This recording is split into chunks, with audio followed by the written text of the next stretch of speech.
Hi team, I should be starting very shortly. Hopefully this is going to be working. Yeah, I'll start on my face and then I'll move down towards where all of the things and stuff are happening so you can actually see some of what I'm working on instead of having to look at this slightly stressed looking face. I'm going to run through how to make and colour your own modelling chocolate, and then we'll jump straight into making a simple modelling chocolate Swan, and we'll see how we go from there for time.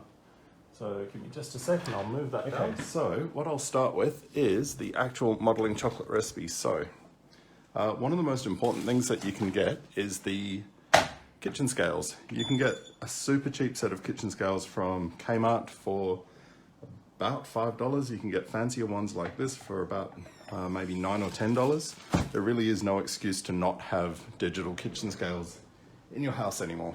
So I'm just going to start with a microwave safe bowl and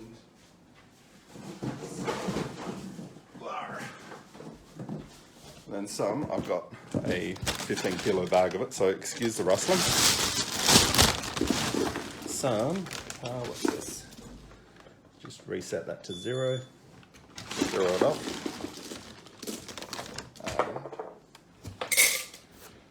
White chocolate. Now, I'll see if anyone's good with maths. So the recipe that I use here is with white compound chocolate. You can use better chocolate if you want, but the white compound gives you a much smoother result. So I use the Calabo white chocolate. It just seems to work really well for me. And can I get somebody to work out what 900 divided by 4.5 is? So if someone can just answer that on the screen, that would be great.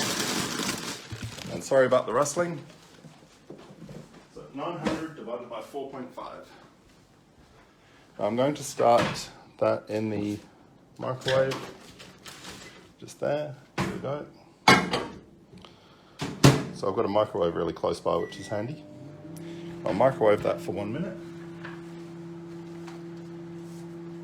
Now, has anyone worked it out yet? So 900 divided by 4.5, and just pop it up on the screen for me. 200, yay, thanks Leanne. So that's how much corn syrup I'll need to add. And this is quite a quick process, but it's still going to take a little bit long for a demo. But it's one of those things I'd like to show people how I actually do it, and that it doesn't take too long in general. I just like gloves because when I come to colouring, I don't like my hands getting dirty.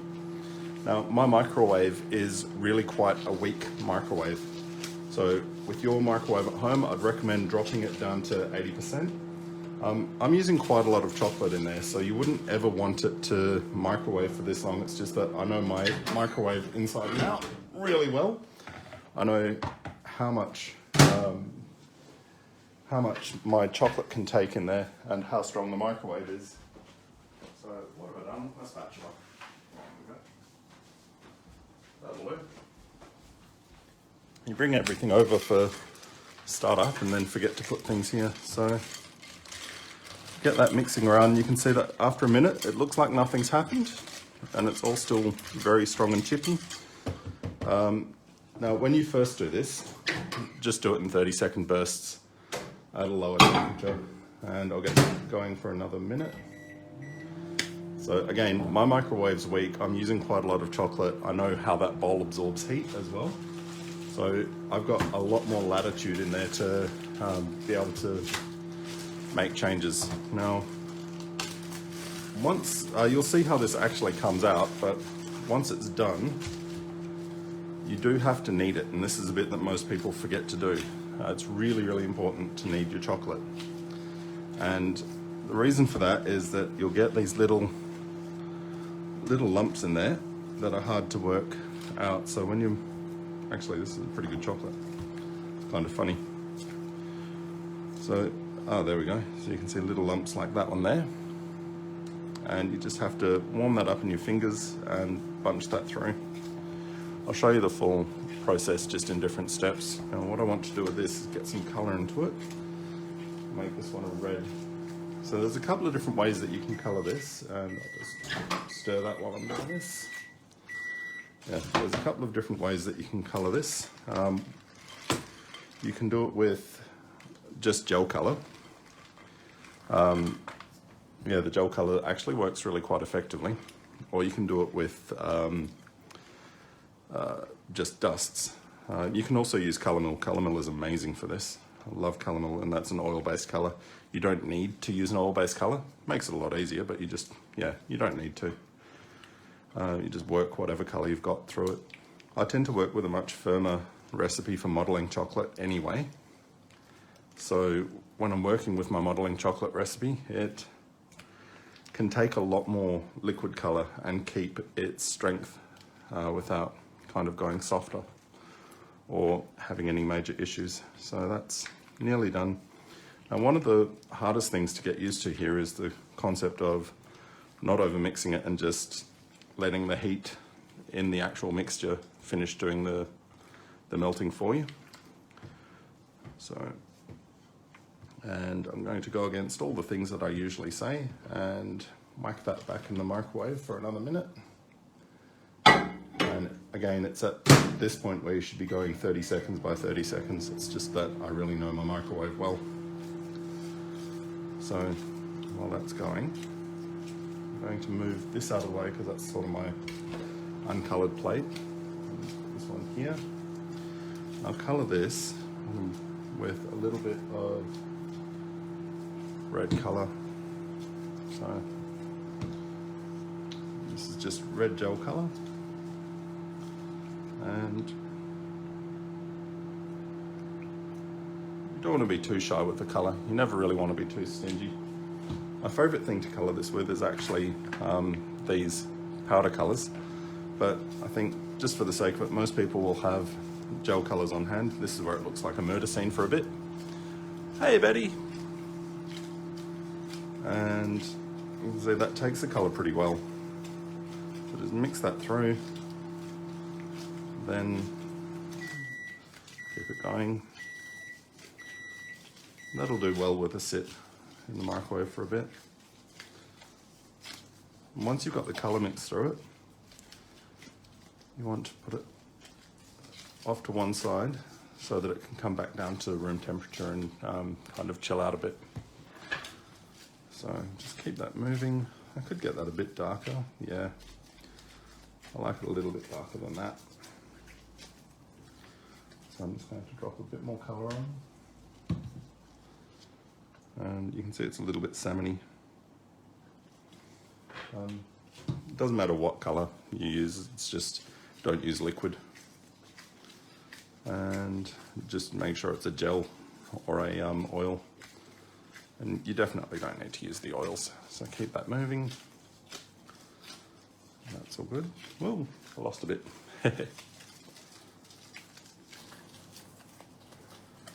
And that's looking a lot darker, and that will continue to darken up a little bit as well when it's sitting off to one side. That'll become the beak for our Swan, and that's all good. Done, put that off there. Then this here.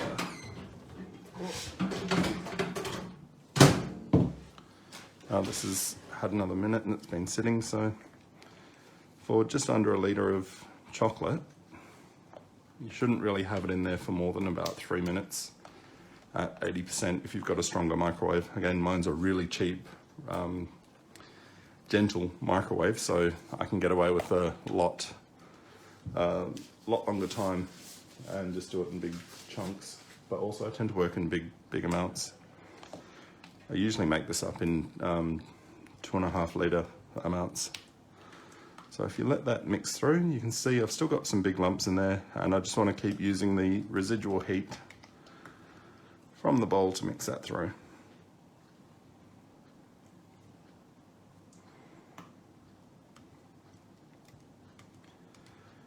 And just keep that going.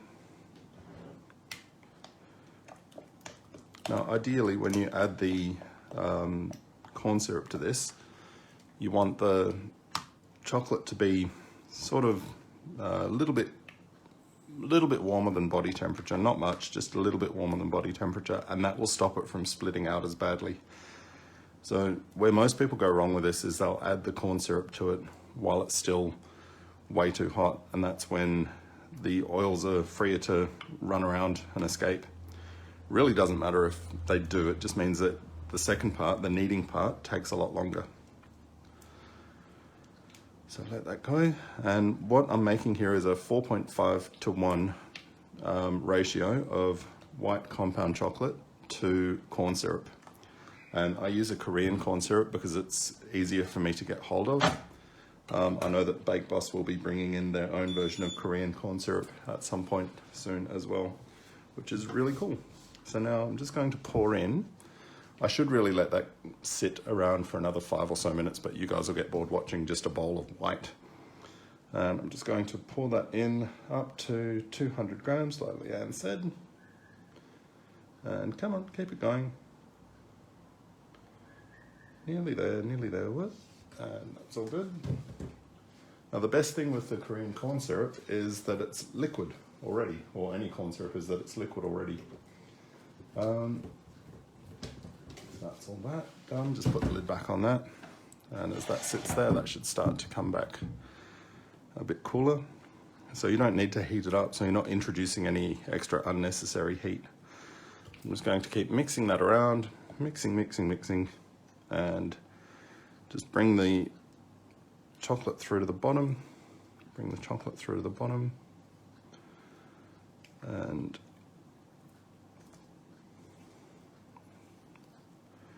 you just want to go till it all looks very slightly rough.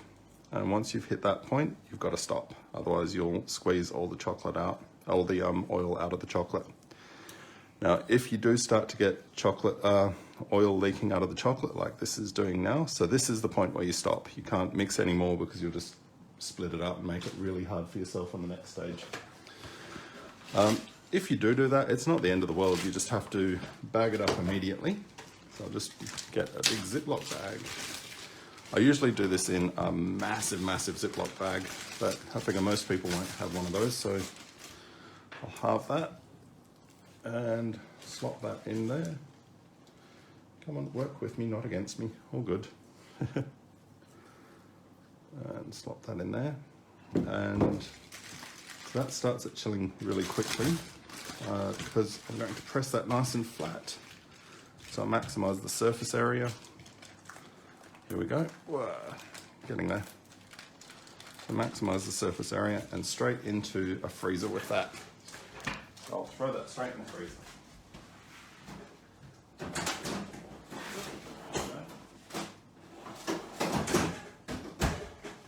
And a back.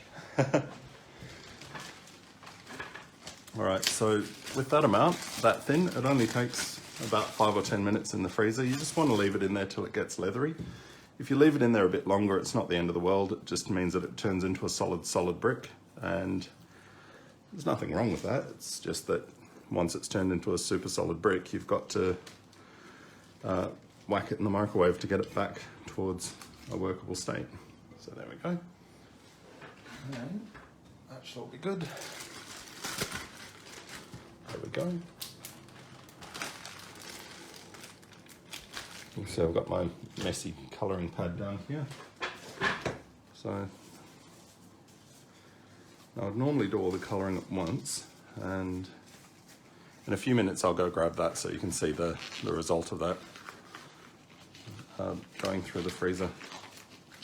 But what I do want to show you is how I go about colouring this. So we'll see how I go. This could be really funny. Bigger gloves. Yeesh. Right. Okay, so this is that lot that I had from before. Just going to get that working again. I've been previously colouring some chocolate on here, so I've got little bits of chocolate everywhere already. And just keep that moving, get it going. And again, you can see I've got all these little lumps, and this is because I overheated this one. And you end up with the little oily, fatty bits kind of re-solidifying in chunks, and it just means that you've got to work harder to bring it all together and get that colour back through. So at this point I can add a little bit of gel colour, Now, if you've used something other than Calabo or Nestle Baker's White Melts, you'll find that it's really, really dry. So the whole thing will look like this dry bit in here, and it's really hard to work with. If that happens to you, you just get a fingertip in some water, a little tiny bit, put it on and knead that through a few times. You'll find, especially if you're using Cadbury chocolate, you need to use a ton of water to get it back right. The recipe that I've got for this on my website, robertscakesandcooking.com, it does have a recipe for if you're using glucose. Glucose is a lot stiffer than corn syrup, so the corn syrup's quite liquidy. It's got a lot of water in it. The recipe that I use for the corn syrup, for the glucose one, you actually have to add water to your chocolate to get it to work nicely. You end up with a really good chocolate, but it's just that little bit harder to get that end result. So put that down there, grab a spoon, grab my black, and spread this out. So here we go.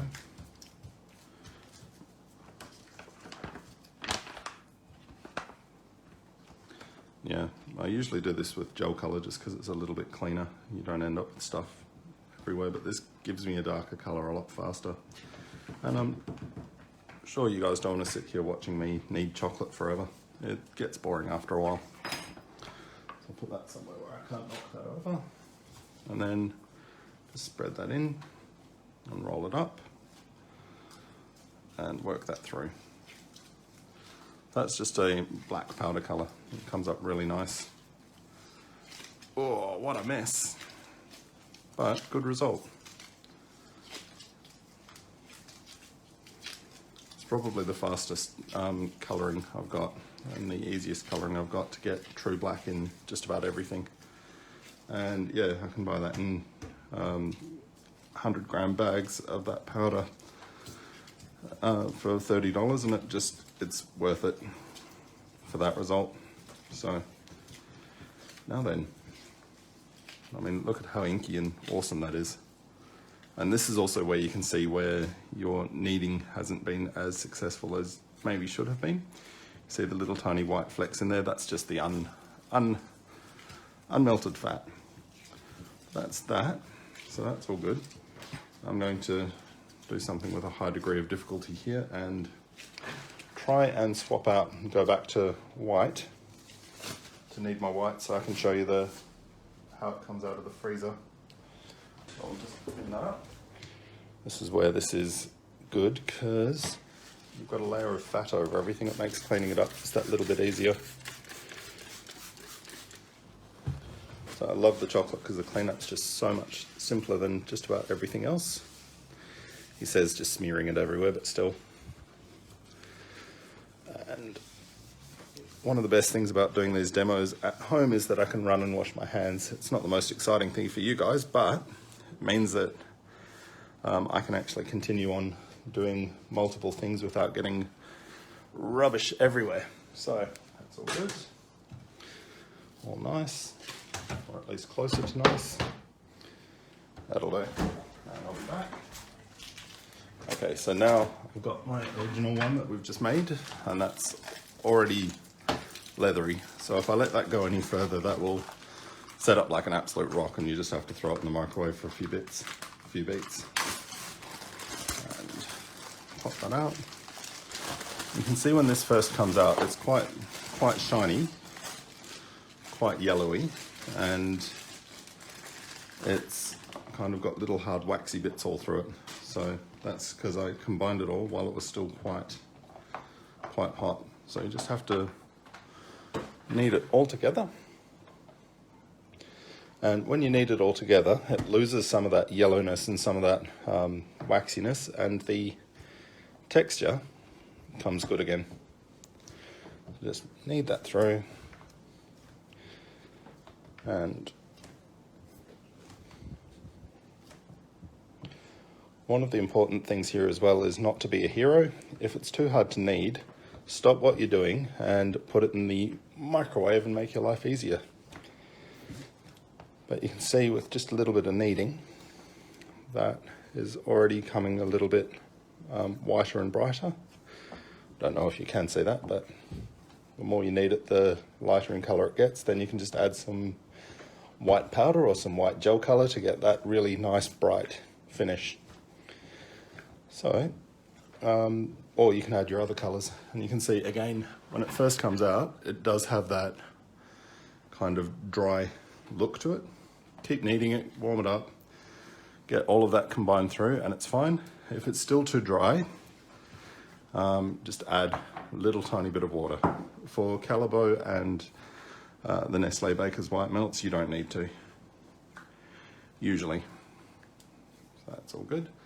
Now, if you've got really, really cold hands or you live in a really cold climate, you'd want to add just a little bit more corn syrup. So you could even do a 4:1 ratio of corn syrup to white chocolate, and you'll get a much, much softer version. And if you want to cover cakes with it, you could go, say, 3.5:1 ratio for white chocolate to corn syrup, and you'll get a really soft chocolate that you can just blend and use for covering cakes nicely.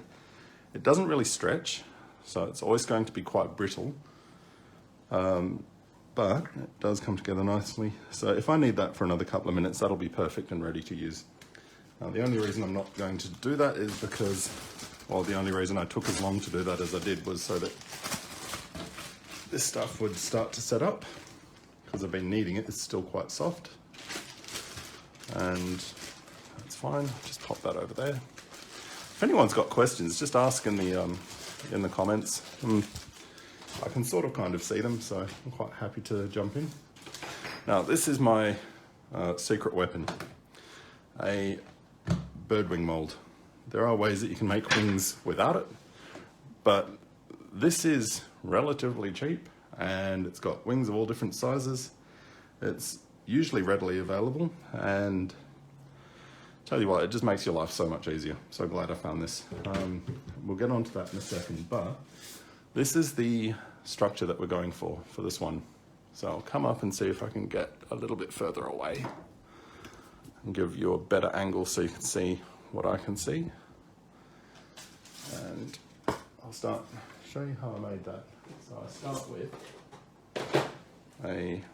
this is one I got from Queensland. Really handy case. If ever you're in Queensland, talk to the QCDA. They're pretty good for that sort of thing. They make them as a fundraiser wire holder. So I've got an 18 gauge wire. Doesn't really matter what color it is. I'm just starting with a green one because it's sort of a bit easier to hide the color on. And bend out your neck shape and bring that around here. Yep. And squidge that back that way. Just trying to work out where I want the head to be, because the heads on these are quite dramatic. And yeah, that'll give me a decent enough like body, and then I'll just squidge that up for the bum. And that down for a bit of a spike for the cake. Now, if you're doing this sort of thing on a competition cake, or in general, you should really use a posy pick. So if you leave enough room on this, you can just fill the posy pick with a bit of chocolate and drop this straight into the posy pick, and it will be well supported inside your cake. I'm just going to drop that down, lift that up, and see, sort of getting that general shape like that there. Let me know if I'm off the screen as well, just shout and I'll make sure that I'm there again. Try and get that there. Cool. Okay, so that's my sort of basic armature for that, and just make sure that you guys have got enough. Yep, got enough battery, you're all good. And then a 22 gauge wire. I'll grab 2 of those because they're not quite as strong, so I'll grab 2 of them and just twist them together in the middle and twist them all the way up.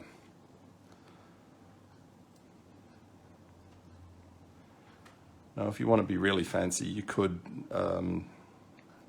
cover them in floral wire. There's really no great benefit gain from doing that, so I don't bother. yeah, just twist them together, and this just gives your wings a little bit more hold. I don't want to do this in 18 gauge because it's just a little bit too hard to make the super fine adjustments that you need to get the wings in the right position. Now the wings on this start, they're attached sort of from the body, but I want them to come up and out. So I'm just going to, yeah, I'll secure them down here, I think. Yeah, I'll secure them down here. So just find that midway point. Oh, come on, where are we? Don't like it when things are off center. Yep. Yeah, and just wrap that around itself. Wrap that around itself.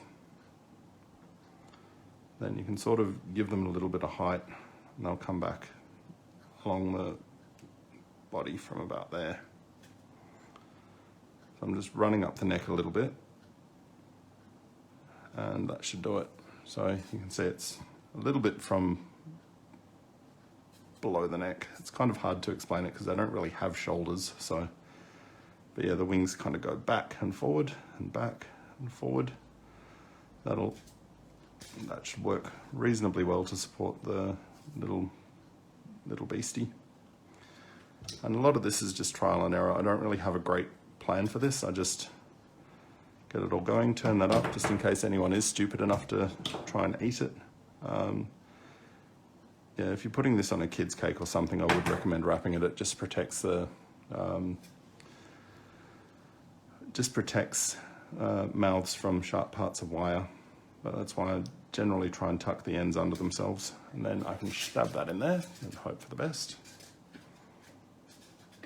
And this is where I start putting the meat on the body. So just grab a little bit of that and warm it up a bit. I'm just going to warm that up enough. Try and get it reasonably smooth.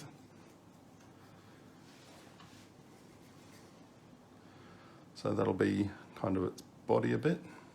See that shape I'm building there? And slash it open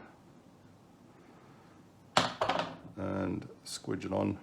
Although this is a bit too soft because I've got really toasty hands. So a lot of people think that having hot hands is bad for modeling chocolate. It's actually the opposite. When I've run classes and I've got people who have really, really cold hands, they're not able to smooth the chocolate and get it to do what they need. So what I'm doing here is just bringing that up and over. Bring that up and over. The other thing that you can do with your chocolate as well to give it a little bit of that stretch is to add a tiny little bit of fondant to it. So it does actually benefit from about 1/8 the weight in fondant. You just need that straight through. It comes up really well. So just squidge that in, and you can see this is where I want the wings to be. So I'm just going to reposition that wire and pop that there, and pop that there. And I've got a little bit too much pudge on the body, so I'm just going to turn that over, close that in. Another really important thing here is not to keep hold of the model for too long, because the longer you're holding onto the model, the more heat you're putting into it and the softer and softer it'll get. So make your changes and get out. So make your changes and put it down really, really quickly. So I kind of like the wings to be a bit more dramatic. I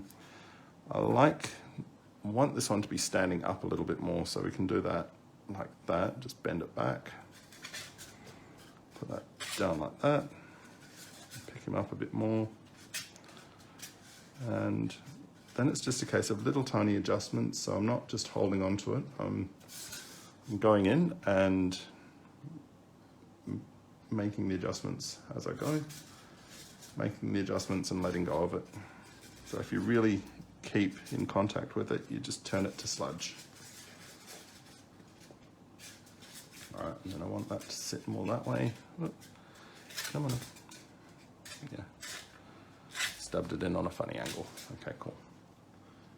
Now, if I leave that alone for long enough, it'll actually start to sit up. So I'll get the majority of that body on there. Go back there. Go back there. And you can see you can just swing the wires around however you want through the model until you get them in the perfect position, and then you just seal it up over top. Now the more I play with that, the worse and the softer that's going to get, but I just want to start putting a little bit of a head on, so it's just a little teardrop shape. So like in modeling with fondant, everything's kind of carrot ball teardrop shapes. You just stick that straight on. Sorry, just stick that straight on and then just blend it all in. You don't even really need any incredible tools. Like anything will do. I usually end up just using a scalpel and a bamboo skewer.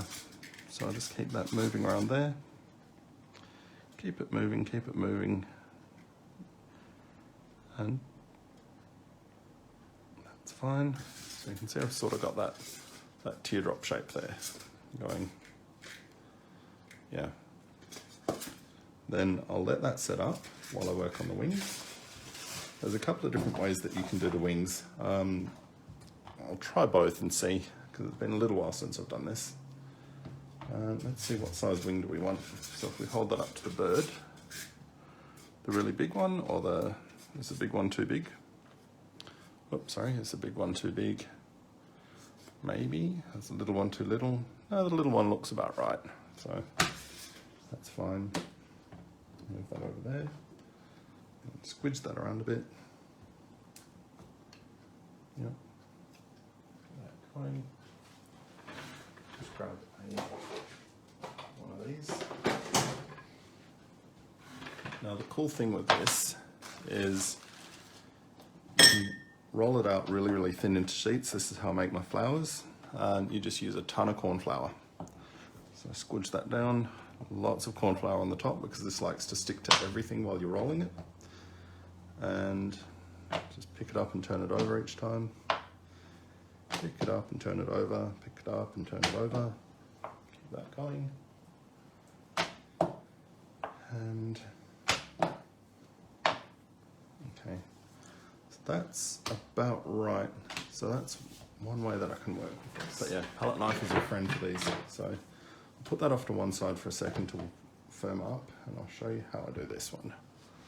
So if I want that, I'll just tap in a ton of corn flour, turn it over, tap out the excess, and then take a piece which is about the right size and start pressing that in. Press it in, press it in, press it in. Take the excess off. Then you use your palette knife, dust it, and just take the excess out, and take the excess out. So, now in theory that should just pop out nicely and be all nice and clean and work well for me. So I pop and then just peel that out, and that's fine. So I've got okay, so there's one side of the wing. Now the problem with doing that is that you end up with quite it comes up wing. A little bit thick, and it's fine if it comes up a bit thick, but I'm going to try and sandwich that on each side of that wing armature. So I would much rather see if I can get a slightly thinner version of that. So that's been sitting there for a while. It's started to get a bit firmer. I'll just soften that out, pop that on there, and I'll get a rough outline. So it doesn't have to be perfect, but close is fine. Rough outline, and do this side. And here we go. Yeah, sorry for the dropout. I'll try and reconnect it and post the whole thing together after. And squidge that through. Yep. Here we go. Put that over to one side and try that in there. Oh, before I do that, really important. So now, here we go. Squidge that in. This means that I don't have quite as chunky a wing, because it doesn't come up looking as delicate and nice as I'd like it to. it also means that the wings won't be as heavy. So just squidge that through, pull the excess off. Yeah, pull off the excess. Try and fill out the mould as best I can. Done. Yep. So push all of that in. And because the sheets had time to set up, it'll be a little bit more structurally sound when I try and take it out. So that's a little bit more forgiving. Do the same on this side. Yep, that's still got powder on it. So that's just corn flour there. And squidge that in. So yeah, sorry about the dropout there. Don't know quite what happened on the phone. It's all looking fine. I must have accidentally bumped the finish button, which is a bit rude of it. And here we go. Push all that in. And again, doing this with the two pieces that I've cut out of the sheet, instead of that really thick chunky bit, means that I end up with a slightly thinner wing overall. I've done it both ways, it's fine. Either way works. Let's get that in there. And I know why the colour changed as much as well. There's a massive storm coming over Perth right now. So I'll just put that together. You can see how that's going to look. Will look fine. Yep. Now I'll grab this. And what I want to do is work out a way to position that. Whoop, hopefully you can see. Here we come. Work out a way to position that on its back where a wing would actually be. And then just bring the armature in to match with the actual figurine. And I don't even need to trim that, which is kind of handy. Swish that one out of the way. Now the cool thing about this, to join it, tiny little bit of water. Just water, water, water. Not too much, you don't want it to be sloppy. So you kind of put it on and take it off again. And that will be enough to make this all stick to itself. So it's kind of weird. Water and chocolate does mix. So I'm back. Everyone else is still on the other video. Ah, crumbs. That's all right. This video will be there for them anyway when they come off that other video. So just squish that up and over. Drop that down. Pop that on. Drop that down. Pop that on. So just bring that on. Now, it doesn't have to be perfect. You can see that as I'm putting that on, it's kind of a little bit messy. But because I've got the two sheets that were rolled a bit thinner to begin with, it all comes together a little bit less hefty than it otherwise would have. And it doesn't weigh as much, doesn't weigh the wings down as much. I'm just going to roll a bit here. And usually when it drops out like that, it gives you the opportunity to keep going. So I'm just going to see as well if I can do this, because I think what happened is the storm hit and we lost our oh, here we go, our home internet. So done. So no Wi-Fi, please. Much better. There, now we won't have that dropout that we had before. I always forget Australian internet is terrible. Well, Perth internet is anyway. So my mobile phone internet's way better than the house internet, which just makes no sense to me. Then you can give that more of a dramatic shape. I've just added a little bit more meat on there just to connect it. You can use a tool just to smooth that in. And now that that's had time to set up, it's not as soft. So just blend that in, blend that in. A little bit of a spoony tool would work really well here too. Yeah, just blendy, blendy, blendy, and all good. You can see that that holds itself together quite nicely. So, good, good. Yeah, and we're charging again. So, hopefully you can see that wing.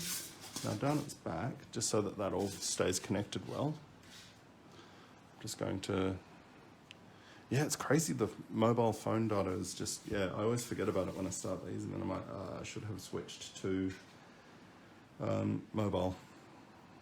So it's going to roll another little sausage and put that along its back and blend that in, because that will help to lock that wing on and give it just that little bit more security. So I don't want to be traveling with it somewhere and have the wing pop off suddenly. You see, this is pretty easy. Like, there's nothing difficult about this. You can texture and make the wings yourself as well if you want, but the reality is life's too short and people won't pay for that kind of effort. So here we go, drop that down, that's all fine. Reconnect all that, and you can go in, if you're doing competition work or something like that, you'd actually go in and retexture all of this and make it look like you really, really care. Of course we care, but you know, it's just helps to be a little bit more precise. You can do the same thing in sugar as well if you really wanted, and I can go up and over. You can see the benefit here is me not really knowing the anatomy of a bird's wings as well as I probably should for this sort of structure. It doesn't matter because I'm relying on the mold to give me the shape that I actually need. So I'll just repeat what I did earlier before we got rudely cut out. And warm that up. And warm that up, pick up all the extra stuff. Yeah, really miss being able to travel at the moment. I can't wait to be able to come back to Melbourne and Victoria. It's my favourite place to travel. It's just so easy to get around and so pleasant. Loved it last time I was there for a national seminar. It was really, really good. You guys were great. So take that down. Hopefully we'll be able to go to the one in Adelaide this year. So lots and lots and lots of powder. Yeah, don't be shy with the corn flour on this because it will stick and then you'll just end up irritated with the whole thing. Now, if this is too cold when you're rolling it, it will crack as well. So you sort of continually working to try and make sure that you've got the right temperature on things. So put that down and just roughly go around those. And yeah. Look, come on, work with me. Flip that around and go around again. Whoop. Staying a bit closer.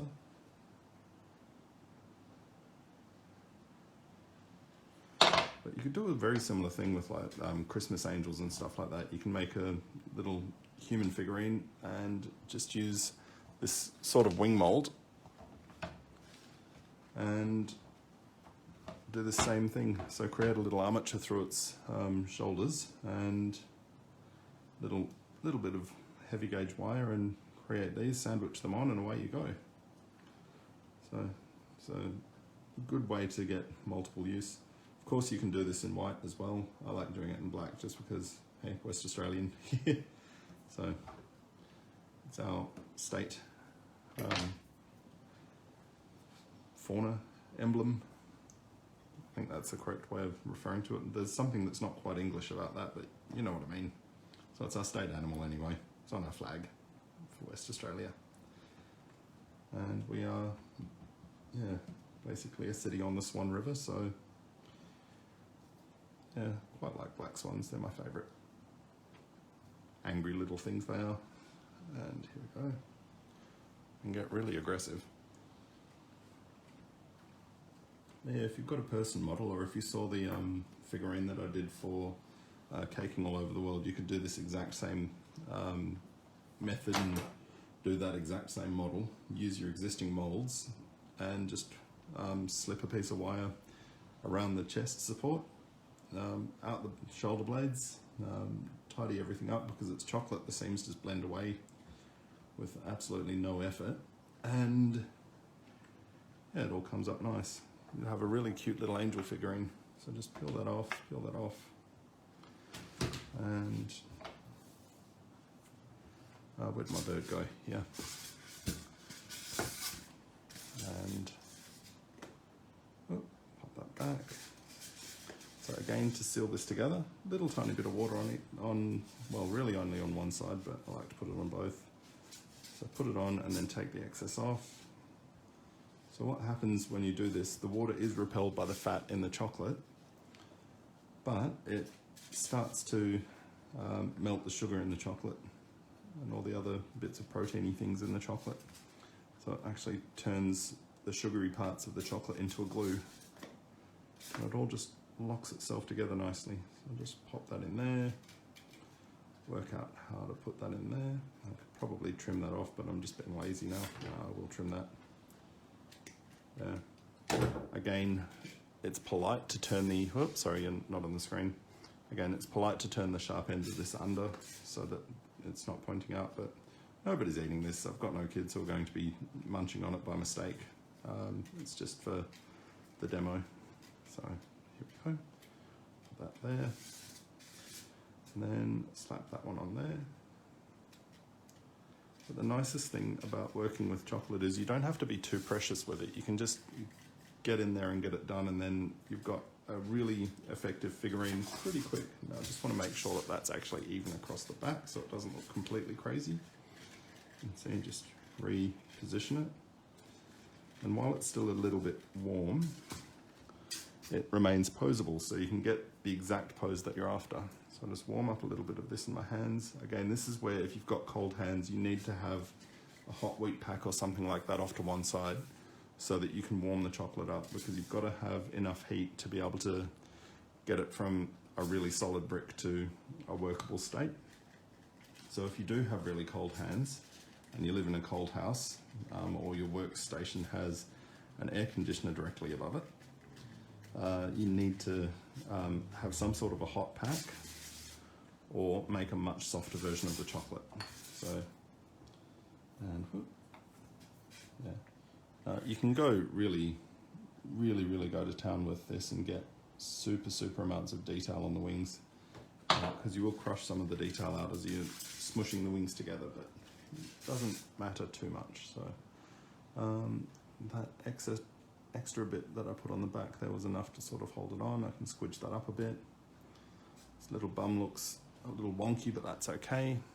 So you can just drag things around and build them up as you need to. So same at the front, and push that back down. Just going to make him some bum feathers and grab some of that, grab some of this, and I like this kind of meaty part of the wing here for making tail feathers. Done. Push that in there. Take the excess off again. Take the excess off.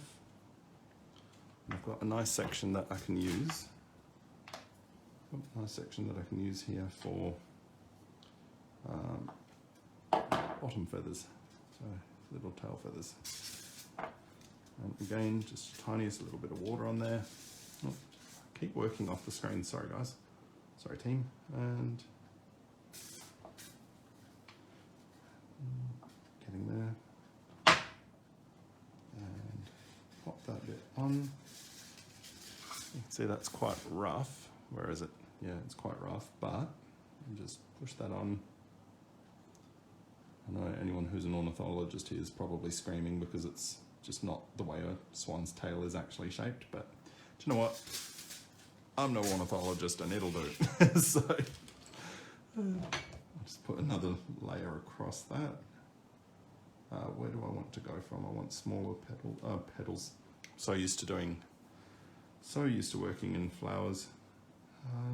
Just grab that there and put that there.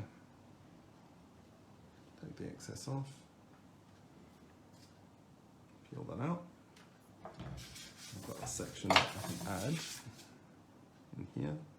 Now it's really important that you're able to put your model down as you're working on it, because otherwise it'll get too hot and it'll just turn to mush. So, and then just use this little bullety bit to blend the back on. Really giving it more of a raven's tail, but you know what? It's fine. It's okay. It will do. So that's that. Can just, now that's been sitting around for longer, you can smooth that out a lot more, and you can get this almost mirror smooth, just working and working little bit by little bit. Pop that in there. I really need to clean my hands up, but you guys will start to get bored soon, so, or more bored, I don't know. So put that in here. Don't mind that getting a little bit of the black off my hands, and a little bit of water on. Oh no, that's too much black coming off. I'll just use this to clean my hands.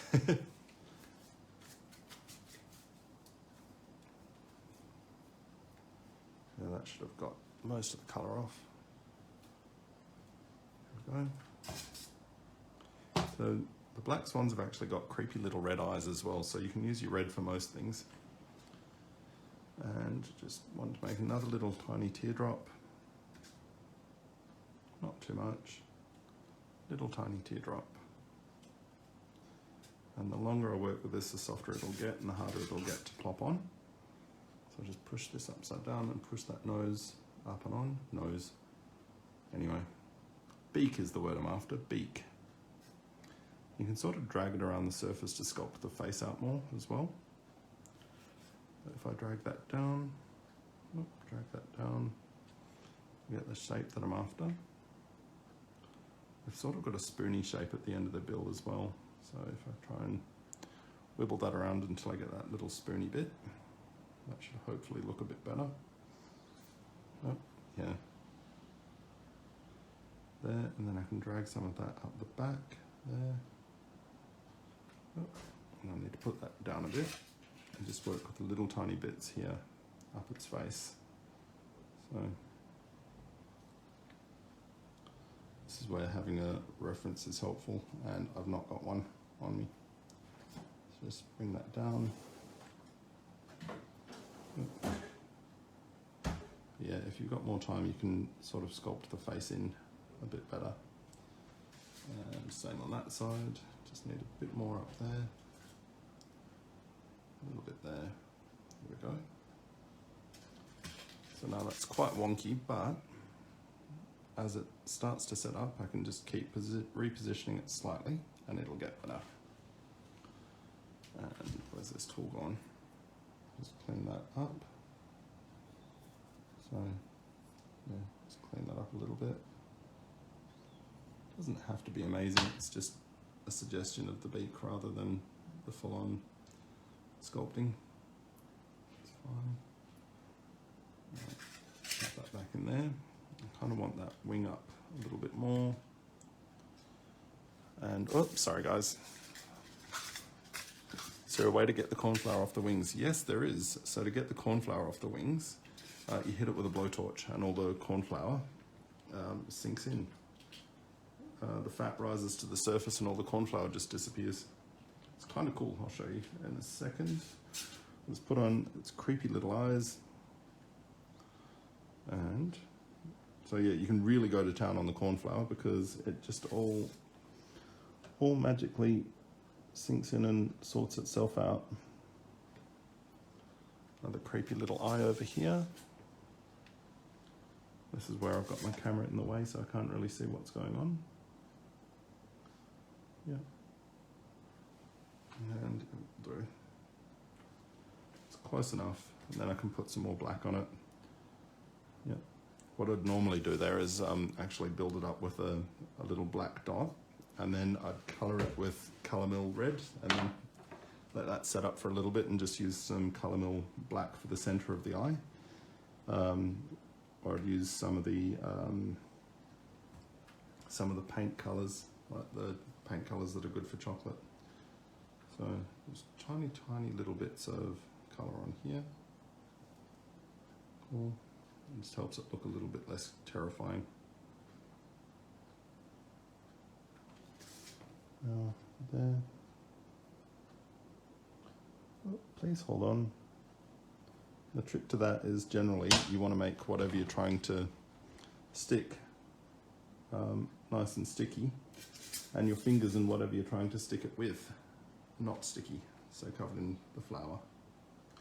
So if I just bend that beak forward a little bit, it just looks a little bit more natural. The eyes are a little bit crazy on this. Again, it's more just so that you get the idea of it. Now, you can go over this with a tiny little bit of water on your hands, and you can pick the model up and you can really smooth it. So just with the water on your fingers, you can get all of those little marks out and get the surface as smooth as a mirror. And that's just with a tiny little bit of water on your fingertips. And you just keep that moving, moving, moving, and the water will evaporate off and everything will settle down again. You don't want to get it sopping wet. You really just need enough water to be able to smooth the shape how you want it. So that's why I tend to always work quite rough, and then I just smooth it all at the end. Smooth it all at the end, and it's fine. Now when you're working on an armature and you're building it up, just kind of drag the chocolate up the wire until it looks right. Hack off anything that's not, add more if you need more. And hang on, little birdie. Been holding its front for too long. So just smooth that down again and stick that in there, and it sits nice. But you can get really dramatic shapes with the wings and get it to look really incredible. If you give me a sec, I'll see if I can wash my hands and find a... Sorry, team. Okay, so this is an impossible to use barbecue torch I found out from doing classes. But what's nice about them is it's got a really focused little flame. So you can just use a mini creme brulee torch or mini brulee torch, and that will do the job. But this is how you get rid of all those extra little fingerprint marks and all of that corn flour from the wings. So just run that over there, done, done. And the model will go super, super shiny, but it will go dull again. What's cool about this is it melts the fat to the surface of the model, and if you're fast enough about it, it doesn't actually melt the model itself, so it just melts the surface. But it brings all that fat to the surface of the model and starts to crystallize some of the sugars in the model a little bit. It'll also lock some of the surface detail in, so it can't be changed around too much. So you can then just dust that with some regular petal dusts. I quite like to dust it with a not sparkly, but just ever so soft pearl white just across the wings, because it brings up all of that detail and it just makes it look a little bit more soft and elegant. You can pick this up and use it as an impression straight on your bird. Again, you can spend the time actually tooling out and making your own feathers if you really want, but it just takes way too long. The way that you can do this is a veining stick, if you've got one. I can't find mine. Actually works really well for making pretend feather patterns. But you just little teardrop and then veining tool up one side and a veining tool down the other side, and you get nice little feathery patterns. And it's just a case of doing the individual feathers, but that's an insane job that a crazy person would do. If you're doing show work, it looks really good because you'll always get more points for something that's made your own way that nobody else has and isn't just a mold. But also, if you're doing client work, nobody will thank you for that amount of effort. So here we go. There we go. And yeah, so just strike up and then there. But the veining tool is just a little bit quicker because you just kind of roll it up each side and just build your feathers up that way. So just little sausages, line straight up it, and then a few in to feather it. And you get a really good build up of feathers across a wing. So that's if you can't find a feather mold, but something like this, I think this was $28 or something, and it's just so much easier. Life is too short to not use molds. So yeah, now you can see that that started to relax down a bit. I can still amend it if I need to. But that is my model all done, all finished. I could dust that if I wanted to. I could put more detail on the eyes and actually make that look like I really care. You could even add little leggies on it if you really want a more striking pose. You just add 2 sticks out the bottom and go on. But my favourite way to do this is to put them into the top of the cake, put fondant on the bottom, and then just use a ball tool to make ripples across the front of it and ripples around the back of it, as if water was lapping up against it. And then you just do a light wash with some alcohol and gel colour, and the alcohol settles into the ripples. So if you do a really, really soft colour, you just get the suggestion of the swan kind of coming into land. It looks really pretty. So yeah, thanks so much for inviting me on. Hopefully you got something out of that. Sorry about the dropout. And yeah, I hope everyone's doing as well as they can over there. And I can't wait to catch up with everyone as soon as we're able. So thanks heaps, team. Cheers. Bye.